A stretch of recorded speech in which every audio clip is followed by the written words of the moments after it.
अस्सलाम वालेकुम। आज मैं आपके साथ दही बैंगन की रेसिपी शेयर कर रही हूँ। जब गर्मियों में ज़्यादा देर किचन में खड़े होने का दिल ना करे और कोई ऐसी चीज़ बनाने का दिल करे कि जो बहुत जल्दी झटपट से बन जाए, तो फिर आप ये रेसिपी ज़रूर ट्राई करें। बहुत मज़े की बनती है और गर्मियों में इस तरह के खाने बहुत अच्छे भी लगते हैं।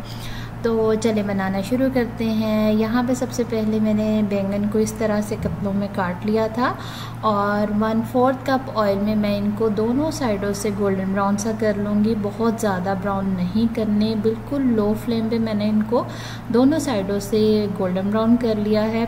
अब इसी पैन में हम इसका मसाला रेडी कर लेंगे। तो उसके लिए मैंने आधी प्याज ली है और उसमें थोड़ा सा हम ऑयल ऐड करेंगे, तकरीबन 2-3 टेबल स्पून। और फिर मैंने यहाँ पे 2-3 लहसुन के जवे लिए थे, उनको भी इस तरह से मैं क्रश कर लूँगी। और इनका जब कलर बदलने लगेगा तो इसमें या तो आप आधा टमाटर डाल लें या फिर इस तरह 2 क्यूब्स मैंने इसकी टमाटो पेस्ट की डाली हैं। फिर इसमें कुछ मसाला जात ऐड करें, जिनमें है नमक 1/4 टीस्पून, लाल मिर्च पाउडर 1 टीस्पून, हल्दी 1/4 टीस्पून, सूखा धनिया पाउडर 1 टीस्पून, ज़ीरा 1 टीस्पून, गरम मसाला 1/2 टीस्पून। इनको हम अच्छी तरह से मिक्स कर लेंगे और थोड़ा सा पानी मैंने ऐड किया है मसाले को मज़ीद अच्छी तरह से भूनने के लिए। तो जब तक मसाला बन रहा है तो मैं यहाँ पे दही जो है वो फेंट लूँगी। दही मैंने ली है 1 कप, उसमें मैंने 1/4 टीस्पून चाट मसाला डाला है। इसको हम अच्छी तरह से मिक्स कर लेंगे, फेंट लेंगे।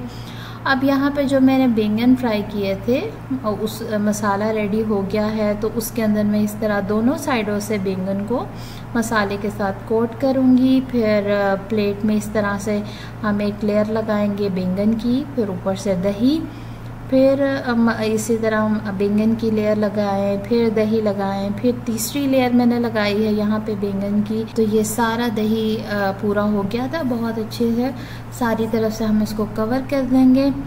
अब यहाँ पे जो मसाला बचा है तो उसको भी इस तरह से मैं साइडों पे डाल दूँगी और कुछ सेंटर में भी, और ये एक तो गार्निशिंग भी हो जाएगी और ये मसाला भी जो है सारा चला जाएगा इसमें। फिर यहाँ पे मैंने इसको पुदीने के साथ गार्निश कर दिया था। बहुत ही मज़े की ये रेसिपी रेडी है। फिर आप इसको चाहे घर की रोटी के साथ खाएं या फिर तंदूरी रोटी के साथ, बहुत मज़ा आता है। डिफरेंट भी है, यूनिक भी है रेसिपी, और साथ सलाद हो तो और भी मज़ा आ जाएगा।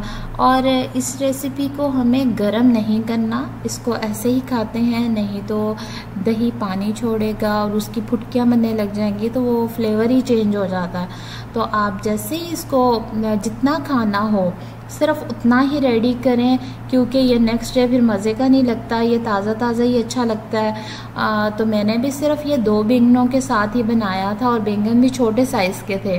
तो आप देख लीजिए अपने मेंबर्स के हिसाब से सिर्फ उतना बनाएं कि जो एक दिन में ही और एक वक्त में ही पूरा हो जाए, क्योंकि इसको अगर आप फ्रिज में रखेंगे फिर वापस गर्म करेंगे तो इसका वो टेस्ट नहीं आएगा। उम्मीद है आपको ये डिफरेंट सी रेसिपी अच्छी लगी होगी। मुझे तो बहुत अच्छे लगते हैं दही बैंगन। आप भी ज़रूर ट्राई कीजिएगा और अपना फीडबैक दीजिएगा। अगली वीडियो तक के लिए अल्लाह हाफिज़।